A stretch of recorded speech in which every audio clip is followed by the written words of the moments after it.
Assalamualaikum dan salam sejahtera, kembali lagi kita di channel Pertama Guru. So terima kasih kerana masih mengunjungi dan menonton video-video di channel Pertama Guru. So teruskan subscribe. So hari ini saya akan buat kerja-kerja untuk ikat bata. Okey, untuk kerja-kerja ikat bata untuk tabletop. So sana ada satu dan sana ada satu. Okey. So kaki kita ikat bata untuk kaki tabletop lebih kurang lebar dia 23 inci. Okey, tinggi dia lebih kurang 75 cm. Okey.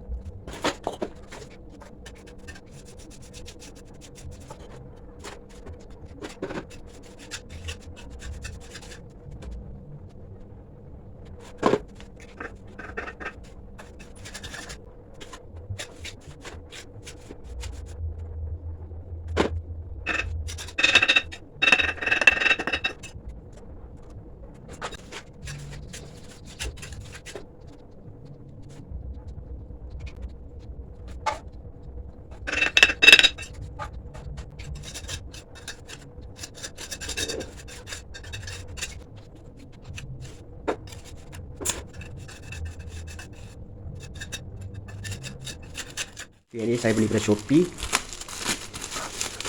Okey, diamond cutter.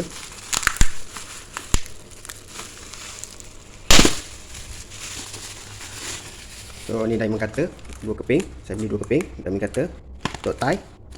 So saya akan potong tie guna ni diamond cutter ni. Okey, saya beli dua. Okey. Yang ni sesuai untuk potong tie.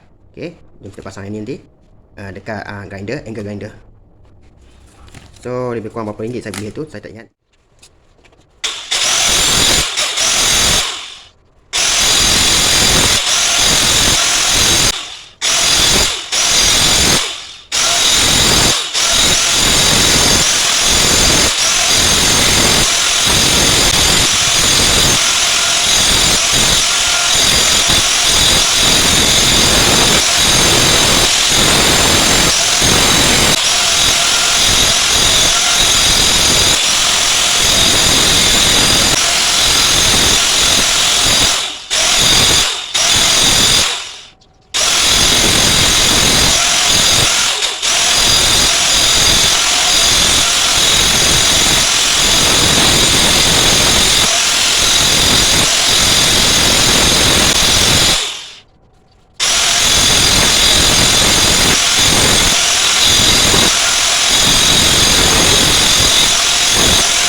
Okey, ini bata yang telah kita ikat itu. Okey, dia ada dua. Salah satu. Okey, dan saya dah hack sekali dinding. So kita akan saya hack ni untuk slab. So lubang pun dah ditebuk. Untuk besi, struktur besi. Okey. Okey, ni untuk paip. So paip saya tak ubah lagi. Saya belum beli barang lagi. So ni paip asalnya. So saya akan ubah ke sini. So lepas ni kita akan buat tapak tabletop. Okey, tapak tabletop setinggi 2 inci